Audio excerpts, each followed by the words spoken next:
Hi friends. இன்றைக்கி கர்மான்ற ஒரு கதையை வாட்ஸ்அப்பில் படித்தேன். அதை படித்த உடனே எனக்கு ரொம்ப மனசு நெகிழ்ந்து போய் அதை உங்கள்கிட்ட ஷேர் பண்ணலான்னு தான் இந்த வீடியோ. திருவாரூரில் இருந்து சென்னை செல்லும் அரசு பேருந்தில் அமர்ந்து கொண்டிருந்தேன். இரவு 10 மணிக்கு மேல் பேருந்து மயிலாடுதுறை பேருந்து நிலையத்திற்குள் நுழைந்தது. 65 வயது மதிக்கத்தக்க ஒருவர் எனக்கு அருகில் வந்து அமர்ந்தார். ஏதோ சில காரணங்களால் பேருந்து சிறிது நேரம் நின்று கொண்டிருந்தது. பொதுவாக பேருந்தில் பயணிக்கும்போது ஏதாவது ஒரு வாராந்திர பத்திரிகை வாங்கி படிப்பது என்னுடைய வழக்கமாக இருந்து காலகட்டம் அது. என்னை வழியனுப்ப வந்த என் மாமனார் தண்ணீர் பாட்டிலுடன் சக்தி விகடன் புத்தகத்தை வாங்கி கொடுத்திருந்தார். அதை எடுத்து படிக்க ஆரம்பித்தேன். பேருந்து சில நிமிடங்களில் நகரத் தொடங்கியது. அருகில் இருந்தவர் புன்னகையுடன், "தம்பிக்கு கடவுள் நம்பிக்கை ரொம்ப ஜாஸ்தி போல" என்றார். நானும் சிரித்து கொண்டே, "அப்படியெல்லாம் இல்லைங்க, இந்த ராசி பலன் மட்டும் அப்பப்போ பார்த்துக்குவேன்" என்றேன். "சரிதான், அப்போ உங்களுக்கு நம்பிக்கை இருக்குன்னு தானே அர்த்தம்?" புன்னகையுடன் புத்தகத்தை அவரிடம் கொடுக்க, அவரோ, "எனக்கெல்லாம் வீட்டுக்கே தபாலில் வந்துடுங்க, வந்தவுடனே நானும் என் மனைவியும் படிச்சிடுவோம்" என்றார்.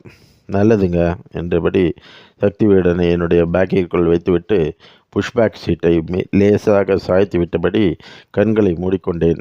அவர் ஏதாவது பேச்சை ஆரம்பிக்க அது பிறகு சீர்காழி, சிதம்பரம், பண்ருட்டி, கடலூர், வடலூர் வரை தொடர்ந்தால் என்ன செய்வது என்று பயம்தான் காரணம். தம்பி, என்னங்க, தூக்கம் வருதுங்களா?" "ஆமாங்க." "சரி, தூங்குங்க." பேருந்தில் அனைத்து விளக்குகளையும் அணைத்து விட்டார்கள். சில வினாடிகளுக்கு பிறகு அவராகவே மீண்டும், "தம்பி, இந்த கர்மாவை பற்றி என்ன நினைக்கிறீங்க?" என்றார்.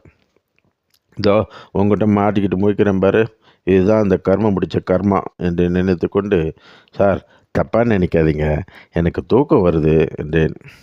"சரிங்க தம்பி." சட்டென்று அவருடைய முகம் ஆட எனக்கு என்னவோ போல் இருந்தது. "சரி, சொல்லுங்கள் சார், என்னமோ சொல்ல வந்தீங்களே." "இல்லை சார், இந்த கர்மா மேலே எல்லாம் நம்பிக்கை இருக்கா?" "இருக்குது சார், நிறையவே இருக்குது." பேருந்திற்குள் விளக்குகள் அனைத்தும் அணைக்கப்பட்டு ஜன்னல் கண்ணாடி வழியாக அவ்வப்போது வெளிச்சம் வந்து கொண்டிருந்தது. "சாமி கும்பிட்டா இந்த கெட்ட கர்மாலாம் குறையுமா தம்பி?" "அப்படித்தானே எல்லாம் சொல்கிறாங்க." "தம்பி, நான் அரசாங்கத்தோட உள்கட்டமைப்பு பிரிவு துறையில் பெரிய அதிகாரியாக வேலை செஞ்சுருக்கேன். கிட்டத்தட்ட 36 வருஷம் சர்வீஸு. கை நிறைய பென்ஷன் வாங்குகிறேன். ஆனால் மனநிறைவே இல்லை."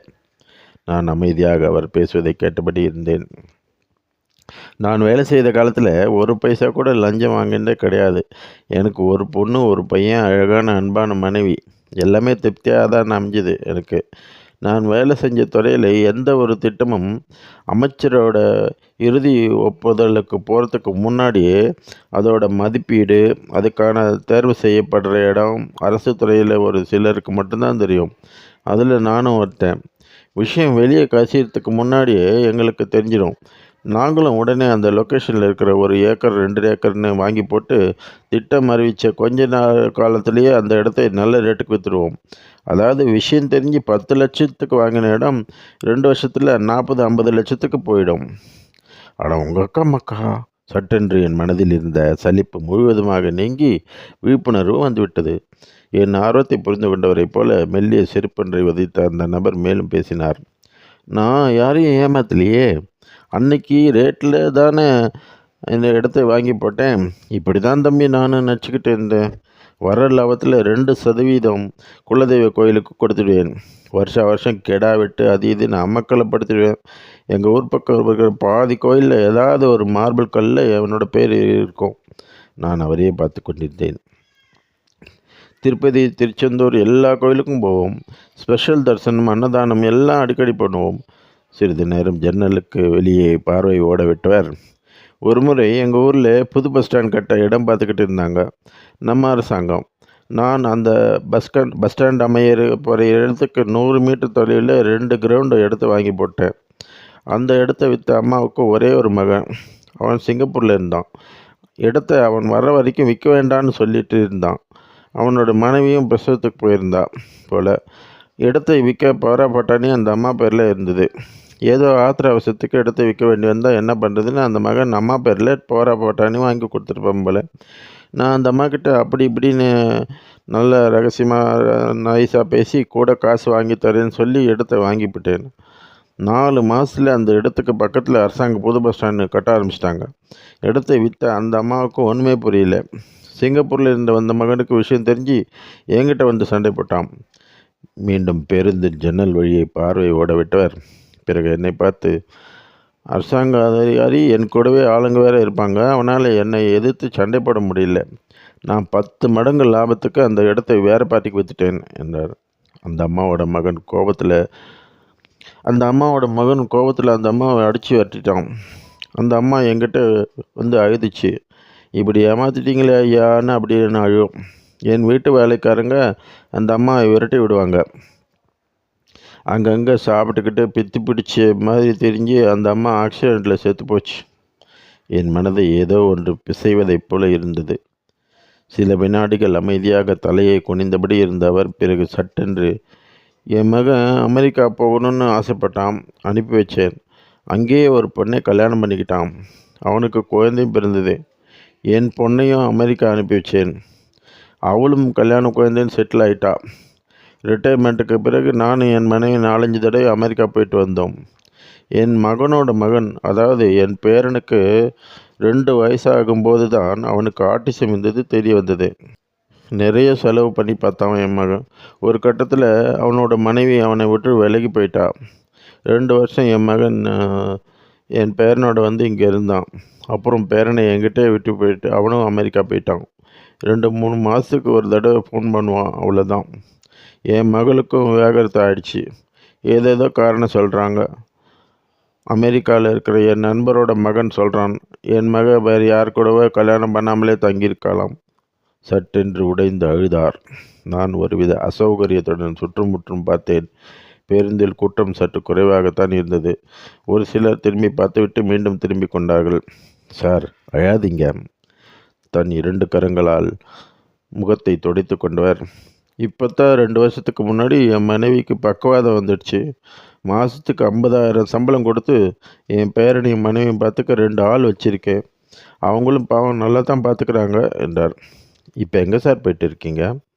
அவர் கண்கள் கலங்க புன்னகையுடன், ஒரு அம்மா ஆக்சிடெண்ட்டில் செத்து போச்சுன்னு சொன்னேன்ல, அவங்க மகன் இப்போ சென்னையில் இருக்கானாம். ஏதோ கஷ்டத்தில் இருக்கான்னு கேள்விப்பட்டேன். அதான் அவங்ககிட்ட 20 லட்ச ரூபா செக்கை கொடுத்துட்டு வரலான்னு போயிட்டு இருக்கிறேன் என்றார். நல்லதுங்க. என்னமோ தம்பி, நான் என் மனைவி, மகன், மகள் எல்லாரும் சிங்கப்பூர், மலேசியா, அப்புறம் ஒரு முறை லண்டனுக்கு கூட போயிட்டு வந்துட்டோம். எல்லா ஸ்டார் ஹோட்டல்லையும் திருப்தியாக சாப்பிட்ருக்கோம். ஆனால் எந்த நினைவுகளும் சந்தோஷத்தை தரல தம்பி. வயசான பிறகு ஒரு இடத்துல உட்காரோம் தானே, அப்போ நம்ம மனசாட்சி நம்மளை குடைய ஆரம்பிக்கும் பாருங்க. ஐயோ, அது ரொம்ப வலிக்கும். ஒரு பக்கம் எழுந்து நடமாட முடியாத மனைவி, இன்னொரு பக்கம் 10 வயசாகியும் குழந்தையாகவே இருக்கிற பேரன், பெத்த மகனும் மகளும் எப்படி இருக்காங்கன்னு தெரியாத கொடுமை. இதுக்காகவா நான் ஓடி ஓடி சம்பாதிச்சேன்? ரொம்ப புத்திசாலித்தனமாக சொத்து சேர்த்தேன்.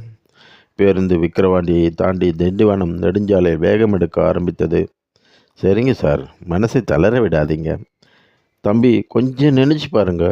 எனக்கு இடத்தை விற்ற அம்மாவை அவங்க பெத்த மகனை வீட்டை விட்டு விரட்டிட்டான். அந்த அம்மா மனசு எப்படி துடிச்சிருக்கும்?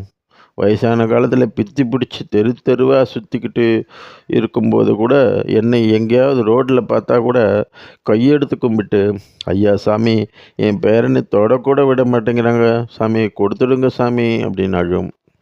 இதை சொல்லும்போது அவர் அளவுக்கு அதிகமாக நடுங்கியது.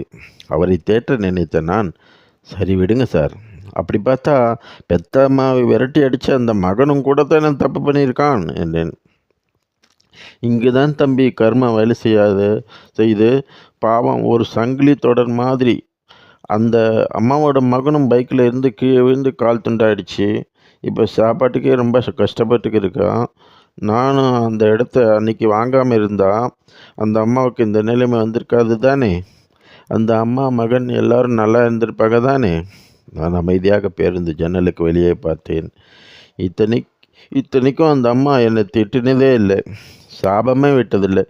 ஏமாத்திட்டீங்களே ஐயா அப்படின்னு ஈனஸ்வரத்தில் புலம்பும். நான் கோடி கோடியாக சம்பாதிச்சிருக்கேன். ஆனால் இப்போ அதெல்லாம் ஒரு மயிருக்கும் பிரயோஜனப்படலை. அதிகாலை 5 மணிக்கு அவர் மறைமலை நகரில் இறங்கி கொண்டார். அதன் பிறகு பேருந்து நிலையத்தில் இருந்து வீடு வந்து சேரும் வரை அவர் கூறிய வார்த்தைகள் என் காதுகளில் ஒலித்து கொண்டே இருந்தது. மண்ணை வாரி தூத்தல, காது கூசு, கெட்ட வார்த்தையால் தீட்டல, என் பொண்டாட்டி பிள்ளைங்க மேலே சாபமிடலை. ஆனால் என்னை பார்த்து வெம்பி அழுதா அந்த கேள்வி. அவளோட ஒவ்வொரு சொட்டு கண்ணீருக்கும் நான் பல சொட்டு ரத்தம் சிந்திக்கிட்டு இருக்கேன். அதான தம்பி கர்மா. உடம்புல ஒட்டு துடி இல்லாமல் நெருப்பில் புரண்டு பரிகாரம் பண்ணாலும் என்னால் அநியாயமாக பாதிக்கப்பட்டு அழுதவனோட கண்ணீருக்கு நானும் என் வம்சம் பதில் சொல்லியே ஆகணும்.